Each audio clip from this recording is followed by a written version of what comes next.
everyone, my name is Dr. Chris and I'm a sport and women's health physical therapist, and I help mamas get back to running strong without pain, leaks, or limitations. Today I'm going over one of the things I'm constantly helping my patients with, which is connecting with those lower abdominals. This is something that's really difficult, especially postpartum, and an area that I find continues to be an area difficult to connect with until we learn how to manage lower abdominals, middle abdominals, and the upper abdominals as a whole team, rather than connecting from the rib cage down to engage the abdominals, but rather from the pelvis upward instead. So how do we do this, and what do I mean by that in order to connect those more effectively? So we're gonna take a band, and I want you to wrap it around your lower half here as if you were wearing the resistance band like a belt. And then we're gonna lie on our back here. And I want that band to kind of basically fall right across your two hip bones and right across where your lower abdominals live. So this band is going to be here to give you feedback so that as we go through our breathing and our abdominal connection, you're going to know what's happening by the abdominals pressing up into the band or gently pulling away from the band. So as we connect our abdominals and use that exhale to do so, you're going to want to focus on those lower abdominals flattening and gently pulling away from the band.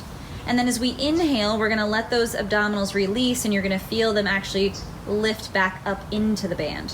Too often I find that that is what's not happening in our system, and many people are using the upper abdominals in order to connect their whole system, and this bearing down through the rib cage actually creates downward pressure towards the pelvic floor and also creates this doming of those lower abdominals. This becomes especially challenging if we have a diastasis that we're also working through, which is where that widening of that gap or more of a doming sensation will often happen for people during or after abdominal work when this is not being connected properly.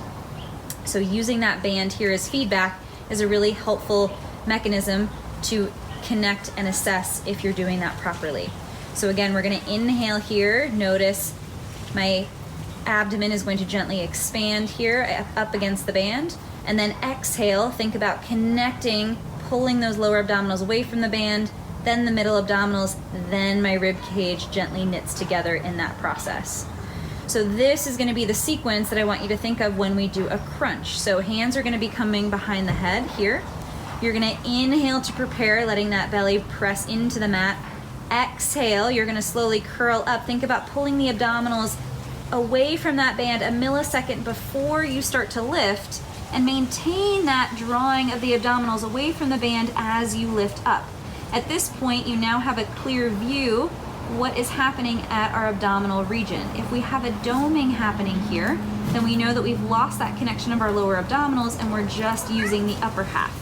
We need the whole system to participate in order for this to be effective.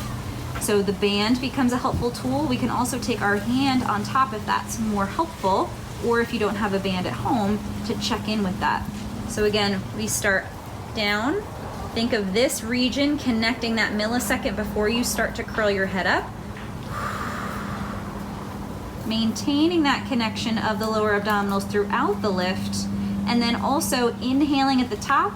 Exhale, reconnect here, use that connection to slowly lower back down with control.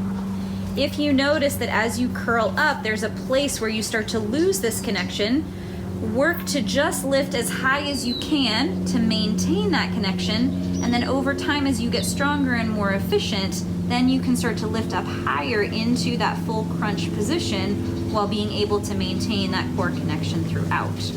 So again, our band here or our hand can be a really helpful tool to assess what's happening with this lower abdominal region, because sometimes it's actually hard to feel inside of our body what's going on. And so using sensory feedback from our hand and the band can be a helpful tool to further check in if that's actually connecting or not. So I'm going to use this same connection now as I go into a plank. This is another common position that's often a challenge for a lot of people, and they're not sure if they're using their lower abdominals, and many people are actually over recruiting with their ribs. When that happens, again, that rib cage, if it's over recruiting, it's creating pressure downward, which then creates that dome and can also create pressure down onto the pelvic floor, as well as creating sensations of heaviness. So we don't want that, hence why we want to think bottom up as we connect our core rather than rib cage down to connect that core. So here, I keep the band across that same region. I come into my hands and knees here. I like to set one foot all the way out, and then this is where I'm going to connect those lower abdominals, middle and upper, and then place my second foot back so I'm in a full plank. So again, I inhale here, exhale, start to pull my lower abdominals away from that band, maintain that while I reach the other foot out. As I hold here, I want to maintain my breathing. So as I inhale, my belly is going to press into the mat, or into the band rather. And then exhale, I'm going to pull my lower abdominals, middle and upper abdominals away from that band. Then as I continue to hold here, I want you to think about that breathing, making sure that we're not coming into this type of a plank, because again, that's going to place a lot of pressure on those lower abdominals. They will dome in this process, and that's going to create more pressure on the pelvic floor. So making sure we're staying nice and long and really connecting from the pelvis up to the rib cage continuously. So give these couple of tips a try to work on connecting from the lower part of our abdomen all the way up to the upper, instead of just recruiting from the rib cage, which is often a compensatory strategy that gets developed, and then that leaves a lot of the lower abdominals hanging out and not actually recruiting and working for us. So I hope that helps you to be able to use these tools and tips so that you can use a crunch and a plank in your workouts and feel more confident with your ability to execute those. Let me know if you have any questions, comments, drop them below. I look forward to hearing from you.